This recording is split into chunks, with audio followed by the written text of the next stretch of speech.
Hello दोस्तों, मेरा नाम निखिल जानी है। जैसा कि मैं आप लोगों के लिए वीडियो बना रहा हूं और आज का जो वीडियो है वो इतना इंपॉर्टेंट है। वो कोई थ्योरी पे नहीं है, कोई कहीं मैंने कुछ पढ़ा नहीं है। ये पूरा मेरा लाइफ का जो एक्सपीरियंस है वो मैं आपको बताने वाला हूं कि मैंने जो गलतियां करी वो गलती आप नहीं करें, क्योंकि आप भी अपनी टीन अवस्था में, टीन अवस्था का मतलब ये होता है कि आप 22 से लेकर लेट टीन या 28-29 में होंगे और अपने करियर की अपनी शुरुआत करी है। तो ये जो करियर की शुरुआत करी है, करियर सिलेक्शन से लेकर कैंपस इंटरव्यू से लेकर रिटायरमेंट प्लानिंग से लेकर इन्वेस्टमेंट, ये सब चीजें मैं कवर करने वाला हूं और प्लस इस बीच में करियर प्लानिंग भी कवर करने वाला हूं। तो इस वीडियो को अंत तक जरूर देखिएगा। ये वीडियो आपके लिए, और क्या क्या डिफिकल्टी आती है और क्या क्या डिफिकल्टी मेरे को आई है, पर आपको वो डिफिकल्टी नहीं आनी चाहिए। आप फाइनेंशियल फ्रीडम को बहुत जल्दी आप पा सकते हैं और अपनी वेल्थ को भी क्रिएट कर सकते हैं और अपने करियर को भी क्रिएट कर सकते हैं। तो चलिए दोस्तों, वीडियो शुरू करते हैं और वीडियो के अंत तक बने रहेंगे तो अंत में आपको बहुत सारी टिप्स ऐसी मिलेगी जो कि आपकी लाइफ चेंजिंग टिप्स होगी। तो वीडियो की शुरुआत करते हैं। जैसे कि मेरा टॉपिक है आज का, टीन्स के लिए फाइनेंशियल प्लानिंग। तो ये फाइनेंशियल प्लानिंग क्या होती है? तो सबसे पहले प्लानिंग जो मैं स्टार्टिंग की बात बताऊं, देखिए मैं उनकी बात नहीं कर रहा हूं जो आईएम से निकले हैं या बहुत हाई फाई कॉलेज से निकले। मैं वो बात कर रहा हूं, एवरेज की बात कर रहा हूं, जो बीए बीकॉम करके एमकॉम करके निकले हैं और जॉब देख रहे हैं। तो अगर हम लोग जॉब देख रहे हैं तो सबसे पहले जब कैंपस इंटरव्यू होता है तो कुछ कॉलेज के तो ये नियम रहते हैं कि आप एक ही कंपनी के अंदर आप सिलेक्ट होकर दूसरी कंपनी में नहीं जा सकते। तो यहां पर जो है ना, देखिए फाइनेंशियल प्लानिंग यहां से स्टार्ट होती है। फाइनेंशियल प्लानिंग है ना, अपना अर्निंग कर दिया उसका प्लानिंग करे, वो तो करना ही करना है, पर यहां पर भी तो इंटेलिजेंस लगानी है ना। तो आपको सबसे पहले ये देखना है, अगर आपने बीकॉम किया, बीए किया हो, मैं उसके बात कर रहा हूं, या कोई टेक्निकल किया हुआ, आपको कौन से फील्ड में जाना है और कौन सी कंपनी में जाना है या किस टाइप का वर्क चाहिए, पहले वो आप डिसाइड कर लीजिए, उसको डिफाइन कर लीजिए। तो डिजाइन गॉड ऑटोमेटिकली कर लेगा। तो आपने डिसाइड कर लिया कि नहीं मेरे को एफएमसीजी कंपनी में जाना है, नहीं मेरे को अकाउंटिंग फर्म में जाना है, जैसे अकाउंटिंग बिग फोर से डेलॉयट है, केपीएमजी है, उसमें जाना है, या मेरे को ऑटोमोबाइल इंडस्ट्री में जाना है। चलो ये आपने डिसाइड कर लिया तो बहुत अच्छी बात है। चलो ये भी डिसाइड नहीं कर पाए, आपने बहुत अच्छी कॉलेज से किया, ये भी डिसाइड नहीं कर पाए, तो आपने ये डिसाइड किया कि मेरे को सेल्स में जाना है। अब सेल्स में जाना, कौन सा प्रोडक्ट में जाना है वो एटलीस्ट डिसाइड कर लीजिए आप कि भाई सेल्स के अंदर मेरे को इंश्योरेंस सेल्स में जाना है या मेरे को व्हाइट गुड सेल्स में जाना है। White goods TV fridge washing machine हो गया। तो आपको डिसाइड करना पड़ेगा, या आपको अकाउंटिंग जॉब में जाना है। तो पहले आपको ये डिसाइड करना पड़ेगा। आपको ये डिसीजन कब लेना पड़ेगा? जब आप थर्ड ईयर फाइनल में हो। थर्ड ईयर फाइनल में आपको एक डिसीजन अपना अपना ड्रॉ जो है ना, अपना मैप को ड्रॉ कर लेना है। जितनी क्लैरिटी यहां पर होगी ना, मैं आपको दोस्तों बता रहा हूं, फाइनेंशियल प्लानिंग यहीं से स्टार्ट होती है। जितनी क्लैरिटी यहां पर होगी ना, उतना ही आप परफेक्ट लाइन पे जाओगे। ये नहीं होना चाहिए कि जब आपने कर लिया, थर्ड ईयर कंप्लीट हो गया, कंपनियां आ रही है और आप इंटरव्यू दे रहे हो। आप इस प्रकार से करेंगे तो कोई भी कंपनी सिलेक्ट कर लेगी। ये भी कोई सेकंड ऑप्शन में कोई बुरा नहीं है, पर आप जितना प्रिसाइज होगे ना, जितना प्रिसाइज होगे उतना ही आपको अपना गोल, अपनी चाहत की इनकम, अपना ड्रीम मैनिफेस्ट करने में आपको इजी रहेगा। आपको तो आपको थर्ड ईयर में जैसे आप आते हो उसी समय आपको ये सब चीजें कर लेनी है। क्या करना है? कौन सी इंडस्ट्री में जाना है, कौन से फील्ड में जाना है। देखिए कई बार आप सिलेक्ट कर लेते हैं, लेकिन मैं खाली बीकॉम की बात कर रहा हूं। अगर स्पेशलाइज करते हैं तो अलग बात है। कौन सी फील्ड में जाना है, मिस फील्ड एचआर हो गया, फाइनेंस हो गया, लॉजिस्टिक्स हो गया, अकाउंटिंग हो गया, ये आप डिसाइड कर लीजिए। फिर जब कैंपस में कंपनी आती है तो वेल एंड गुड है, नहीं आती तो फिर आपको नौकरी पोर्टल या दूसरे पोर्टल पे आपको जाके अपना रिज्यूमे अपलोड करना पड़ेगा, रिज्यूमे बना के। अगर कैंपस में इंटरव्यू, बड़ी बड़ी जो कॉलेजेस होते हैं, अच्छे कॉलेजेस, उसमें कंपनी आती भी है उसके अंदर। अब आने के बाद में उसमें कई बार ये रहता है कि भाई ये कंपनी सिलेक्ट करे, ये कंपनी आपको वो सिलेक्ट करनी है जो कि आपको वहां काम करने का मन करे। वो सिलेक्ट नहीं करनी जो पैसा ज्यादा दे, वो सिलेक्ट करनी है जो कि लॉन्ग टर्म में आपका ग्रोथ हो। ऐसी कंपनियां शॉर्ट टर्म के लिए, कुछ कंपनियां होती है अच्छी सैलरी दे देती है, लेकिन वहां करियर नहीं होता है। तो ये यहां से फाइनेंशियल प्लानिंग स्टार्ट हो जाती है। और दूसरा बहुत इंपॉर्टेंट पॉइंट है दोस्तों, ये लिख लेना पॉइंट। आप लिख लेना, जितने भी बच्चे लोग मेरा वीडियो सुन रहे हैं लिख लेना, कितनी सैलरी चाहिए लिख लेना। क्योंकि हम जब जब चाहिए ना, हमारे दिमाग में है कि भाई हमें 50,000 चाहिए, 60,000 चाहिए, 70,000 चाहिए। आप उसको रट लेना, I am very happy and grateful to God, now I am earning 70,000 per month. ये 70,000।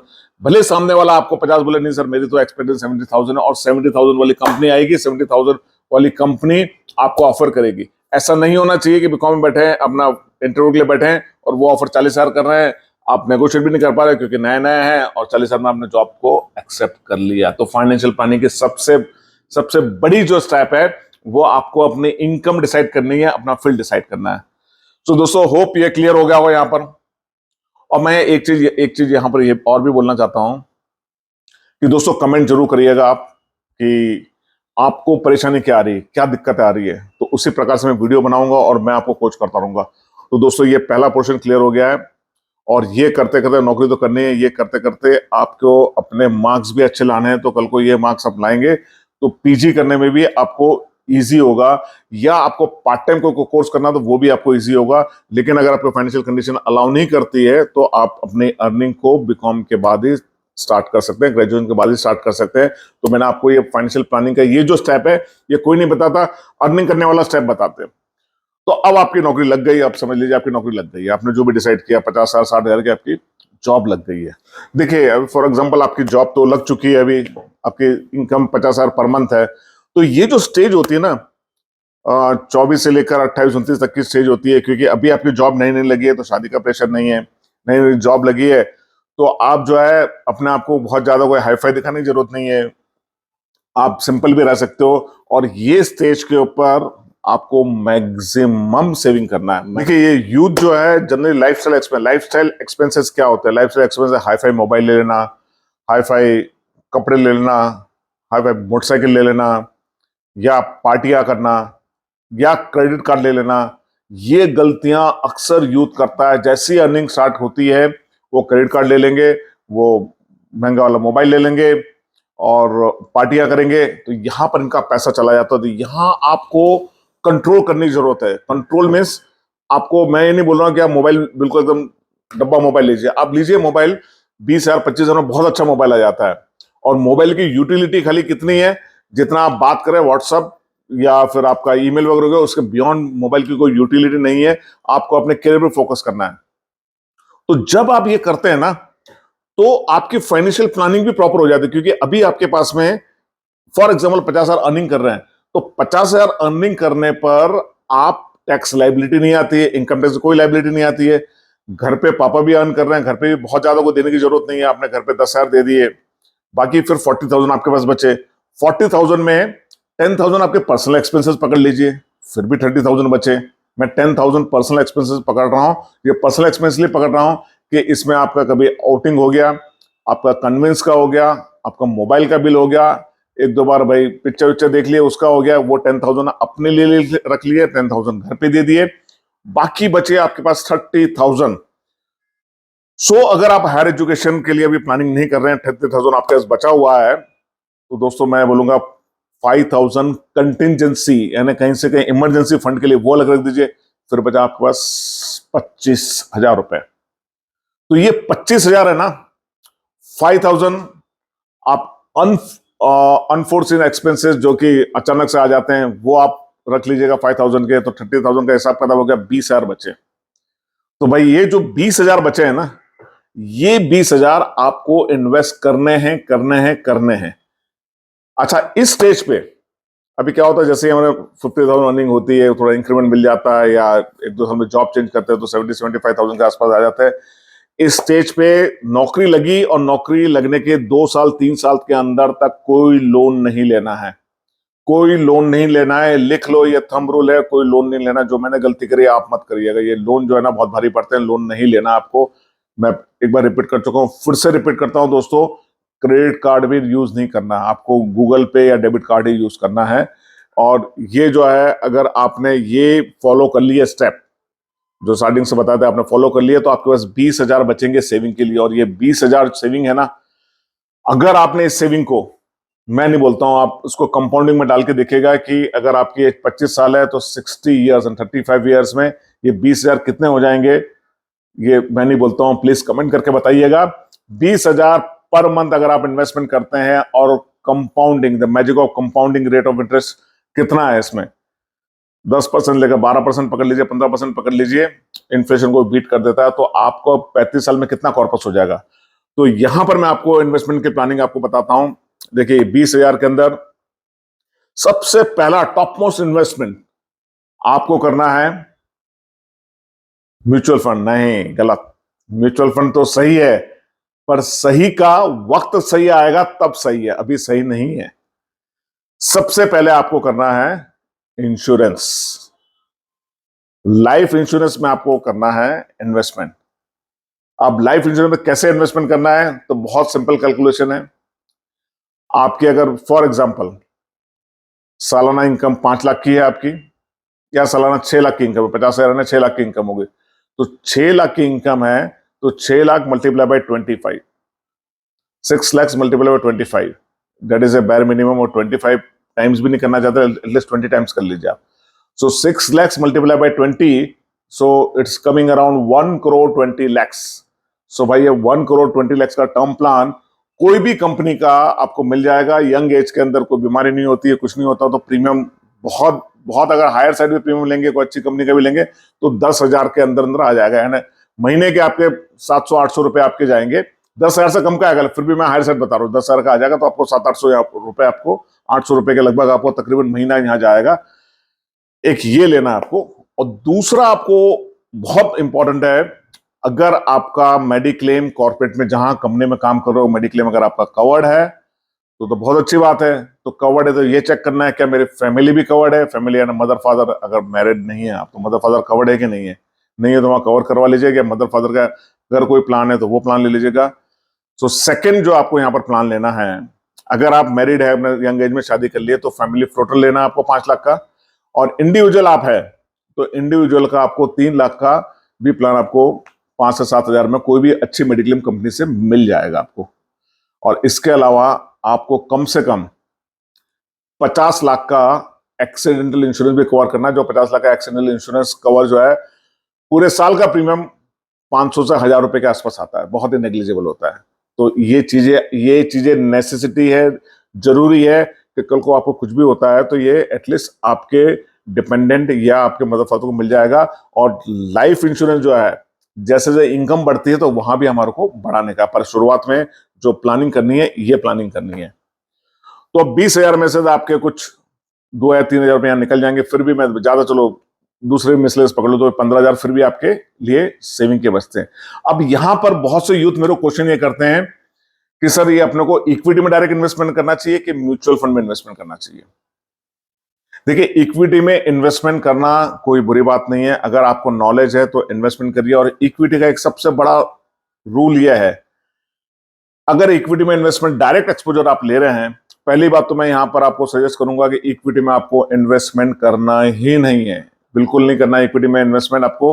और फिर भी नहीं किसी को लगता है कि इक्विटी में बहुत लुक्रेटिव है, तो जब भी आप इक्विटी में इन्वेस्टमेंट करें ना, तो उस इन्वेस्टमेंट को, उस शेयर को, उस स्टॉक को कम से कम 10 साल रखने की हिम्मत है तो ही आप करना। फॉर एग्जाम्पल, कोई भी आपने स्टॉक ले, मैं ऐसे ही एग्जाम्पल के तौर पर बता दो, आईटीसी या रिलायंस हो गया, टाटा हो गया, कोई आपने टाटा मोटर्स का स्टॉक ले लिया, तो टाटा मोटर का स्टॉक अगर लिया है तो 10 साल पहले उसको निकालना नहीं है, क्योंकि आप ट्रेडर नहीं हो।